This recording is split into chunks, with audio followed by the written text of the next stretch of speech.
can live, you can laugh, you can love. Life with SuJay.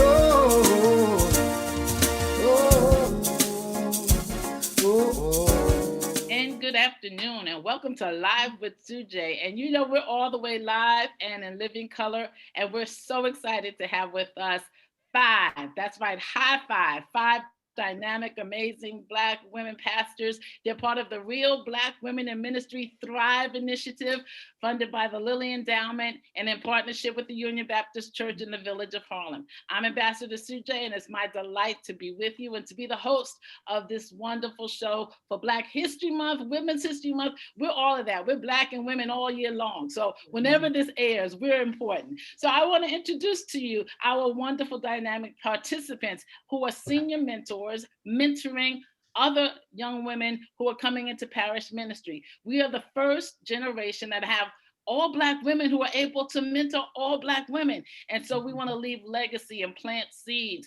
where we haven't been before. I'm going to introduce first, I'm going to ask Pastor Beryl Catherine. Tell us who you are, what church you're pastoring, and what city you hail from. It is so good to be here, Ambassador, and to all the other ladies who are sharing in this conversation. I am Reverend Dr. Beryl Catherine. I am the senior pastor founder of the Grace Hill Church of Shreveport, Louisiana, and we are so excited about all the marvelous things that are happening with this cohort. Thank you. So happy to have you in our cohort. And Pastor Anita Gould, we've been friends both in government and in ministry for so many years. Yes. Please tell us who you are, what you're doing, where you pastor.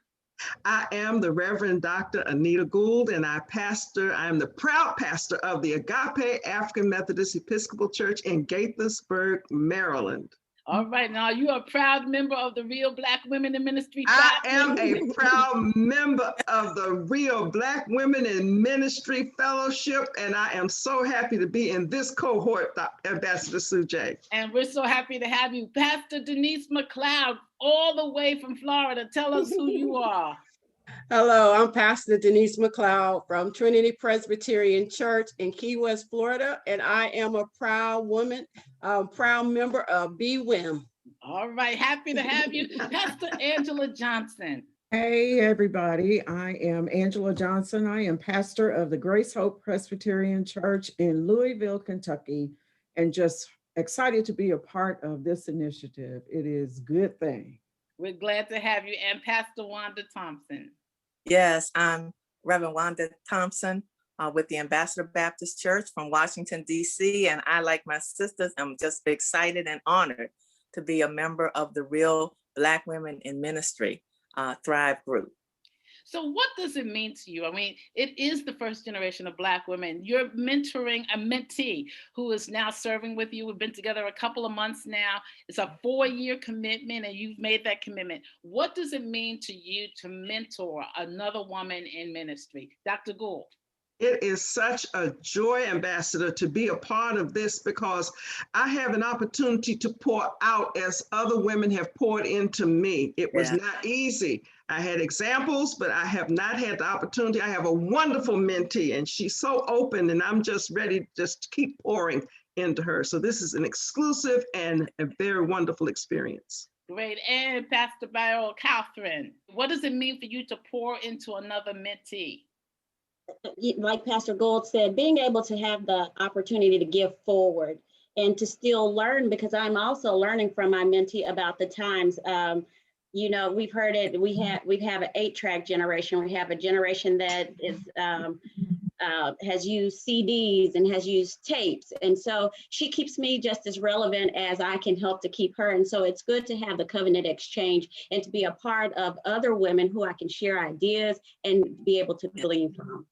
I didn't know you knew anything about 8-track and tapes. I'm a boomer now. We knew nothing but the tapes in the 6-pack. So Pastor Johnson, you're from Louisville, Kentucky. Tell us what it's like to mentor someone. It is fantastic. I remember when I first started, it's lonely being in ministry anyway.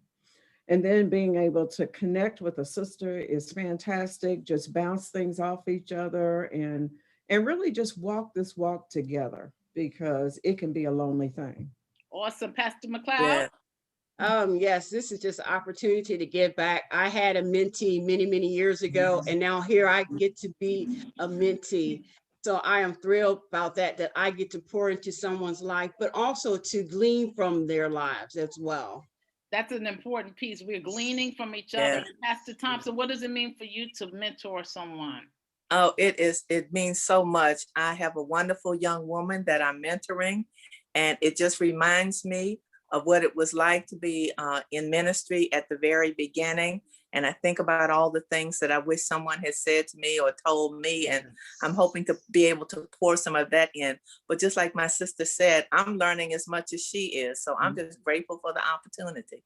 Awesome. And at some point you can say their names. We're going to say her name. We want you to share who your mentee is, because that's important for them also, because Yes. we're getting women on the world stage now. A lot of times there have been certain women's names who have been in the headlines, but all of us are important, and we want to make sure that we leave a generation that knows they can be successful and that they can thrive and be alive. So you have mentees, but you also have a cohort of mentors, 26 women, 25 other women besides yourself who are in a cohort, who we're growing together, learning to serve together. What does that mean, Pastor Gould? It means all the world to me, because I'm like a sponge, and sponges do overflow. And so those are my words, overflow. I take in, and I am so blessed to be under the fellowship that you have, Ambassador SuJay, that I have watched you over the years, and I'm just thrilled to be a part of this cohort, to learn from our sisters, but more so to learn from one who is experienced and one who has been this way and has a heart for women in ministry, and to be able to pass that on, to keep your legacy going. I become an instrument of that as well. And it just thrills me. It's a thrill. It's a thrill. It's a joy in the work of this ministry. Well, thank you. I hope you're not like BB King. I hope the thrill won't be gone, but it will come alive. I like to say, when my kids were small, I have two sons, those two African-American males. They're now 25 and 28. But I used to watch one SpongeBob with them, this cartoon, and SpongeBob would soak up everything that SpongeBob could. And so I'm glad to hear the sponge analogy, and I hope you get oversaturated. Absolutely. So Pastor Thompson, what's it like for you? You have a cohort of sisters. You have a sisterhood. You're not walking alone. It is so wonderful, because as Pastor Johnson says, this can be a very lonely road that we all travel on. And so being able to have people that you can share with, share the experiences that we've had, learn new things, it can be very validating, it can be supportive, and it's just a wonderful experience. So Pastor Kaufman, you've been in a couple of denominations. You're out in Shreveport, Louisiana. Do you find the fellowship there, or are you able now to find it in this cohort? I'm telling you, I'm definitely able to find it in this cohort. And it's been such a remarkable thing to help me as I make those new relationships here in the Shreveport area. It's given me that confidence. It's given me that validation that my sister talked about. And I'll tell you what's rewarding about it is being in the room with sisters who give you the permission to be fully and totally who you're supposed to be in ministry, and give you that courage. Who are we supposed to ask? Well, I have a group of sisters who I can ask questions with, and we come into covenant, and I'm just learning so much. Well, that's an interesting word. Covenant and cohort kind of go together, because we've covenanted to whatever happens in the room, whether it's a virtual room or not, that we share together. But we also have a cohort that means we can be on this journey for 4 years together. Pastor McLeod, what does it mean to you to have sisters, sister friends, sister colleagues? I just think about that Old Testament story when Elijah got tired on the journey.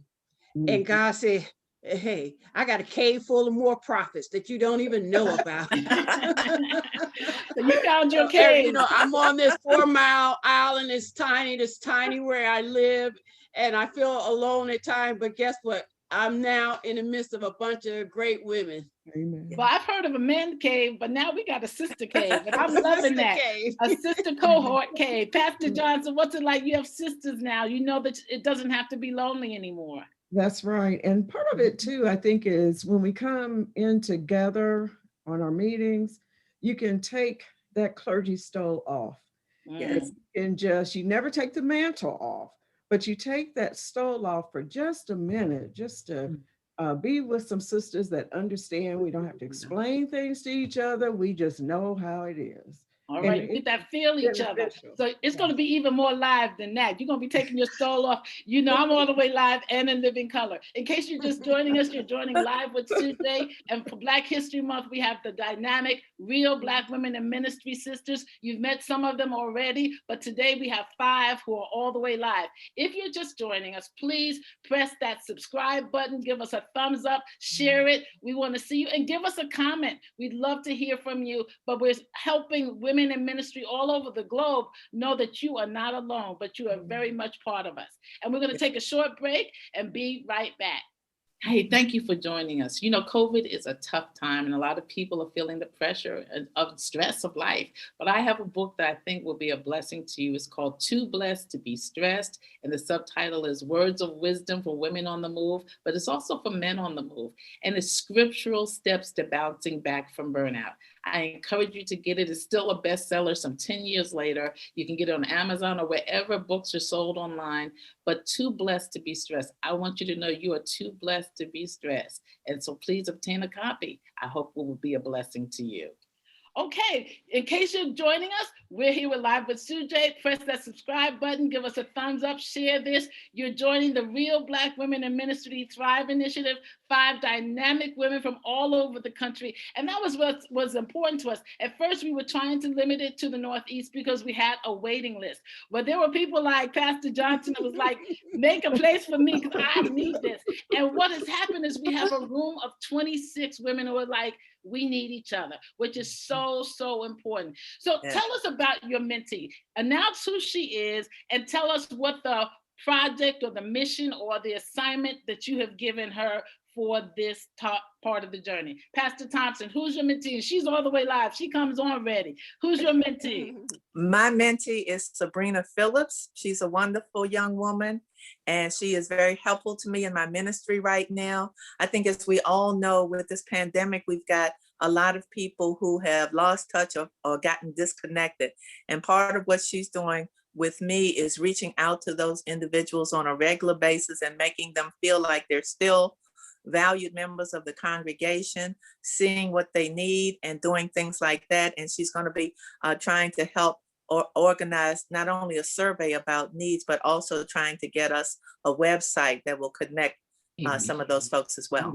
So important because so many people are feeling alone. We said the journey was alone for us as professionals in the vocation, but there's so many people who are feeling so alone. Pastor Catherine, who do you have and what is she doing with you?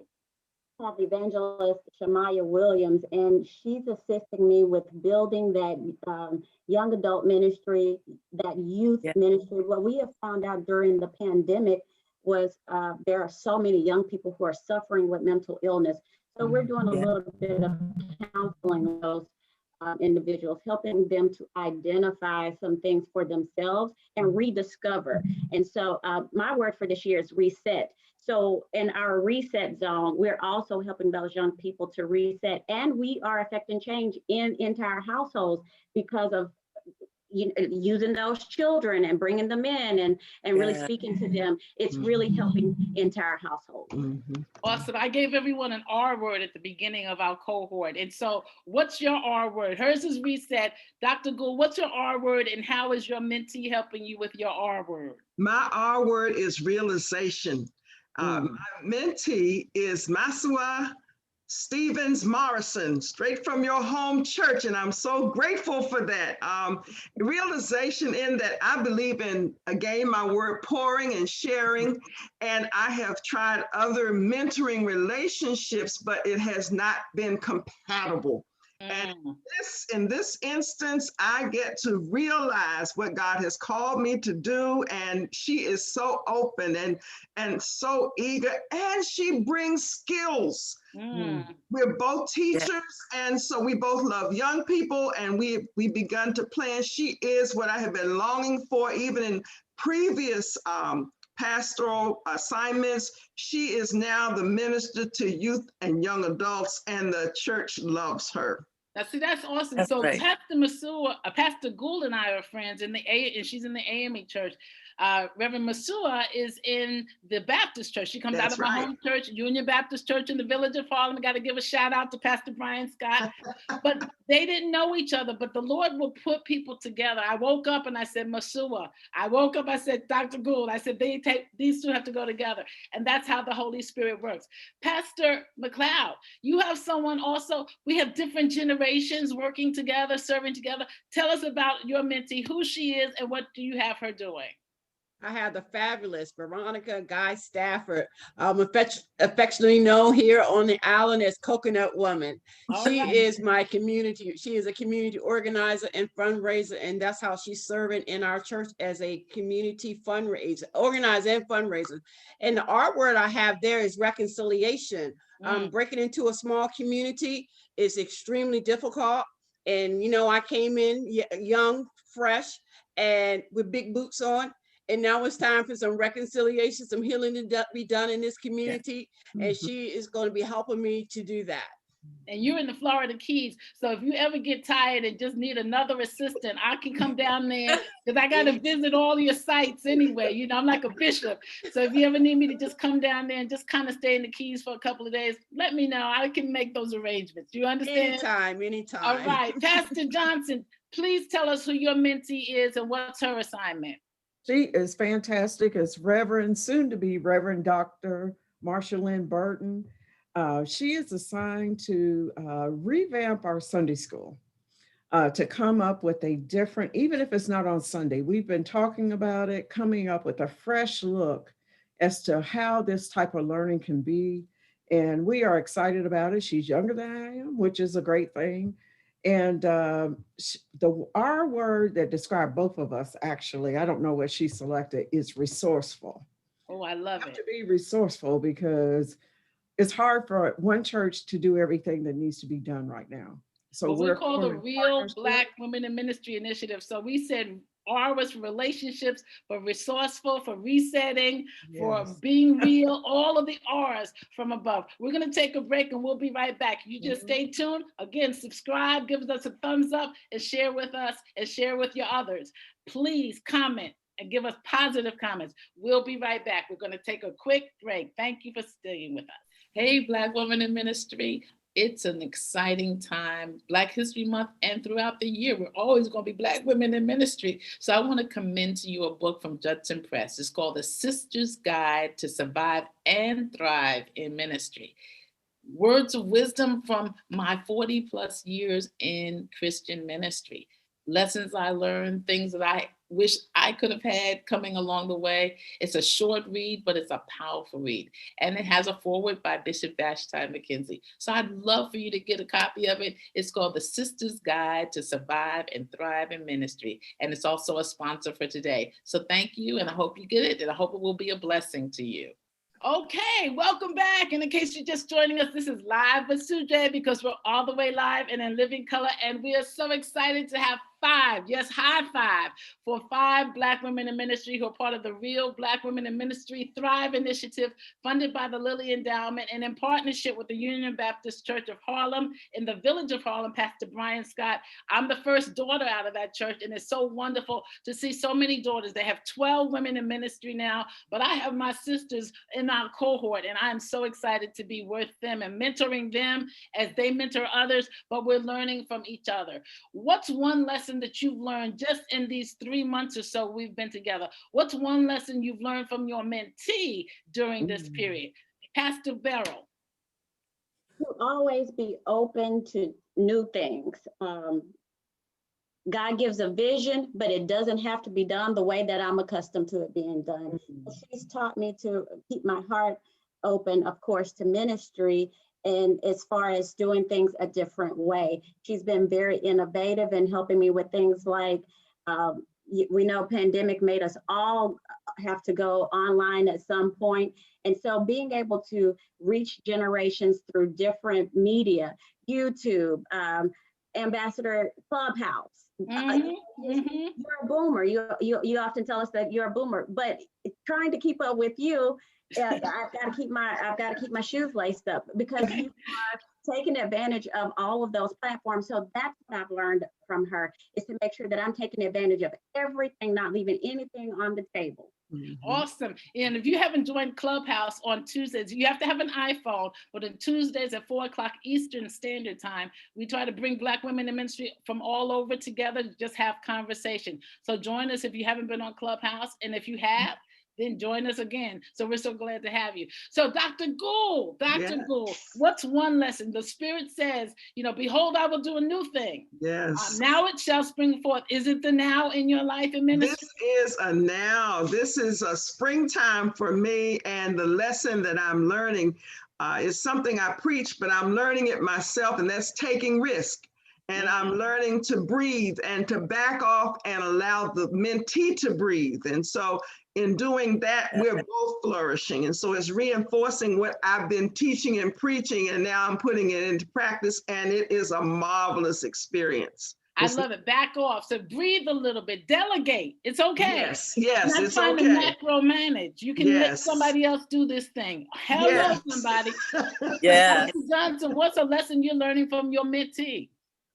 Almost the same thing. Pastor Anita took the words out of my mouth. Just being able to let it go and just trust the person is going to do what they say they're going to do.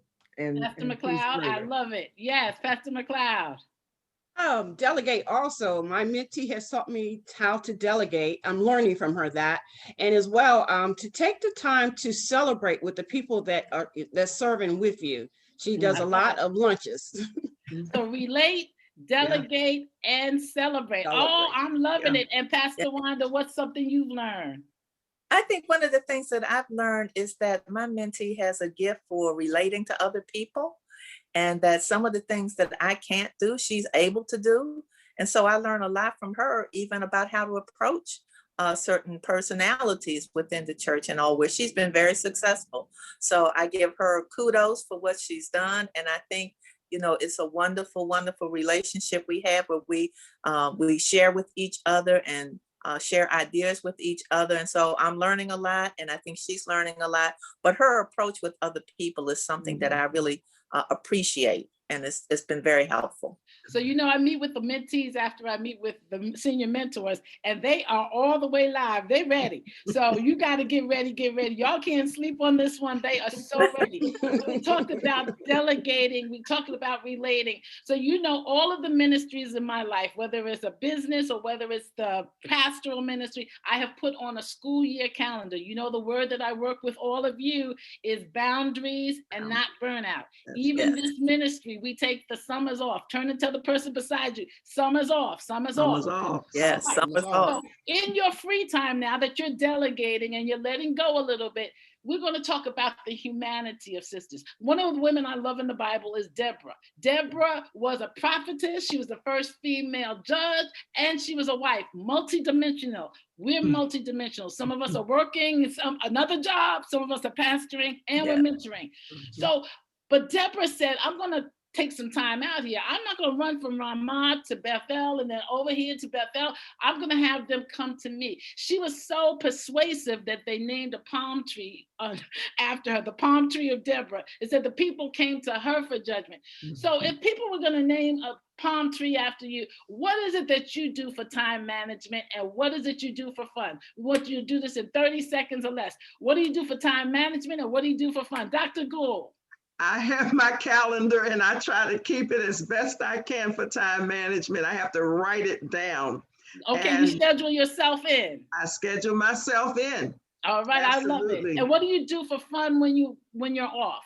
When I'm off, I love watching television. All right, that's okay. I'm loving it. I'm overdosing on Atlanta Housewives right now because I haven't had a TV in so long, so I'm enjoying that. But that's good. Pastor Johnson, what do you like to do when it's fun, and how do you schedule yourself in? I use the same calendar, and I try to take Wednesdays a slow day. But then for fun, I just kind of chillax. I like to just not have anything going on, sit and talk to my husband a little bit, and then just chill. And it's okay. Say it's okay to chill. All right, Pastor Barrow, what do you do now? You're in the medical field. You have about Catherine Consulting, and you're in the Black Women in Ministry program, and you're pastoring. So that's quadruple multidimensionality. What do you do for fun, and when do you schedule the time? Lots of things going on, but one of the things I've learned is it's okay to have boundaries, and I have them. I have a calendar, and I schedule myself in now, make sure that I do that. I have a Selah moment throughout every week, not just, I've learned that that's not my vacation time. That's something that I have to integrate each week of the month. And so I spend a lot of time, if I want to do nothing, I do absolutely nothing. I won't read or I won't answer the phone. I just have learned that nothing is something for me to do. I'm loving it. Boundaries and nothing is something for me to do. Repeat that after me. Okay, Pastor Wanda, tell us what you do for fun. When do you schedule your time? I have a monthly calendar that sits in front of me often, and I can look and see at a month at a time what I have so that I don't overschedule myself. And for fun, I'm like my sister. I like to binge watch TV sometimes for shows that I wanted to watch, haven't been able to, and so I'll binge watch sometimes. Good. So a month at a glance, that's what I use also. I have to do it color coded. So pink means I'm speaking. Absolutely. Yellow means I'm out of town. Yes. Blue means I'm in the water, because that's what I want to do. I want to swim. Oh, okay. And so I have to have enough blue in there. Otherwise, I'm not a pretty person. I'm not a functional person. So you don't want to be around me if there's not a lot of blue. So, Denise, tell us what you do, Pastor Denise. Yes, I like to compartmentalize my life. I have two jobs, serving as a pastor and also as a chaplain. And I take my pastor stuff, put it in a book bag, set it aside, or if I'm working on my finish with my chaplaincy stuff, in a bag, set it to the side in my office. What kind of chaplain are you? I'm a hospice chaplain. Oh, wow. That's serious work. So you have to have some balance to that. Yes. Definitely Yes. And I have to have fun in life because of that environment to refresh. So you heard it from her best. You have to have some fun in life, whether you're in ministry, whether you're in medicine, whatever your vocation and field. And it's true, Black women in ministry really do like to have fun. We're multidimensional. We preach, but we also play. And so we are so happy to have with us today, high five, Pastor Wanda Thompson, Pastor Beryl Catherine, Pastor Denise McLeod, Pastor Anita Gould, and Pastor Angela Johnson. Final word, and we want to thank Matt Shank for our production. We want to thank all of you for watching us. Subscribe. We want you to give us a thumbs up, share it with someone. We want to thank the Lilly Endowment for your graciousness in terms of granting us. We want to thank the Union Baptist Church in the village of Harlem. We want to thank the Women on the World Stage Ministry and Charisma Speakers, our sponsors for this wonderful Live with SuJay. One last thought. If you wanted to leave a thought with somebody about legacy, about who you are and why this ministry that we're doing is so important, one or two sentences, and I'm going to do it like popcorn on a hot summer day. Pastor McLeod, your last thought for the day. She cared enough to give. Ooh, Pastor Johnson. She knew the Lord knew her, and she loved people. Pastor Gould. The Lord pours in, leads so that you can pour out. Ooh, Pastor Thompson. Jesus was a servant, and we're to be servants, serving in humility. And Pastor Beryl. Don't just arrive there, make sure you thrive there. Oh, we're going to take that on the cohort. Don't just arrive there, make sure you thrive there. And mine is, I have come that you might have life and have it more abundantly. So live life, love life, have life. I tell my kids all the time, put this on my tombstone. She loved life and she lived life. And you've been with Live with SuJay. Thank you for sharing with us. Have a blessed day till we meet again. Join us.